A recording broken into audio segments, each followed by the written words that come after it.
אז אני ורד קורין, בת 52, מקיבוץ חולית.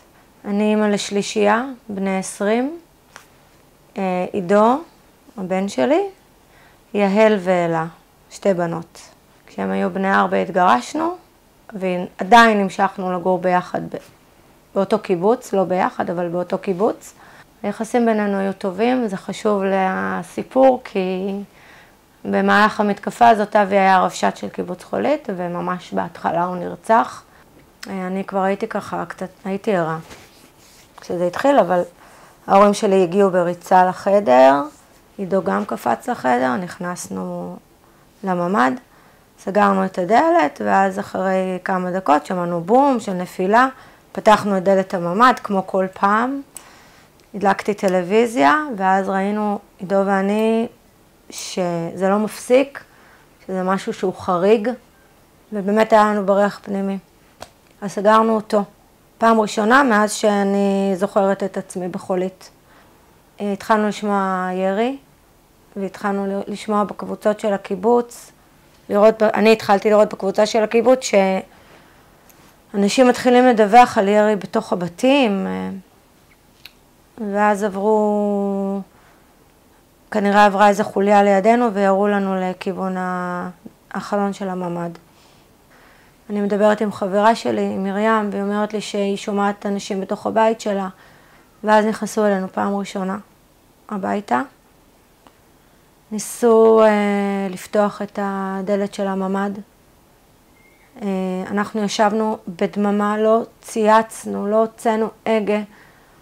אני רק זוכרת שאבא שלי יושב ביני ובין אמא שלי, מחבק אותנו, ואני ממש רועדת, ועידו ככה מעלינו, ואנחנו רק מתפללים, אני רק מתפללת שהם יצאו מהבית, והוא מנסה להתקשר לאבי, לאבא שלו, ואלה אומרת לי, אמא, אני לא מצליחה לתפוס את אבא, ויהל מאשקלון, אומרת לי, אמא, תגידי לי את האמת, מה קורה? מה קרה עם אבא? למה הוא לא עונה? בשלב הזה כבר הבנו שאבי בטוח נרצח, לא יכול להיות שהוא חי. אין מצב.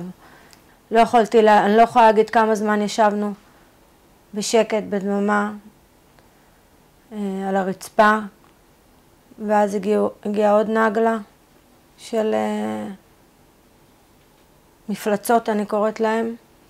ניסו שוב לפתוח את הדלת של הממ"ד, לא הצליחו שוב. שמענו שהם הורסים את הכל. כל מלא זכוכיות מתנפצות ויריות בתוך הבית. אבל לממ"ד הם לא נכנסו. ואנחנו פשוט מחכים שיבואו להציל אותנו.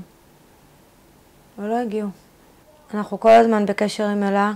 אלה נמצאת בחדר שלה, בממ"ד, מתחת למיטה. עם המון תושייה, היא פרקה את הידית של הממ"ד, נעלה את עצמה בפנים. הצבא הגיע בסביבות 6, אולי קצת לפני, פתחו את הדלת, באו לממ"ד, עידו אמר לי, אני מדבר איתם, כי נורא פחדנו שזה מחבלים שמנסים לפרוץ. פתח את הדלת ככה עם ידיים למעלה, תמונה כמו בשואה, זה ממש כאילו, אני חייל, אל תראו בי. הגיעו כוחות עם שני חברים מהקיבוץ, ואני, דבר ראשון שעשיתי, שאלתי את קיש,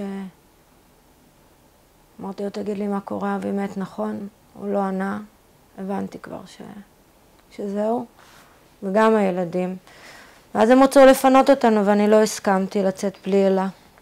ואז התחילה הסאגה השנייה של לחכות לשמוע מה קורה עם אבי, כי הוא הוגדר נהדר. לא מצאו אותו כי הוא היה במקום עם מלא מחבלים מסביבו, שכנראה הוא הרג, עד שהם הצליחו לחסל גם אותו, והוא היה לבוש כמוהם עם נעלי ספורט ובגדים שחורים ושכפ"ץ, ולא זיהו אותו. אני לחולית חוזרת. אני נמצאת שם כבר מלא שנים. זה הבית שלי. אני לא יכולה לחשוב איך אנחנו מוותרים על המקום הזה.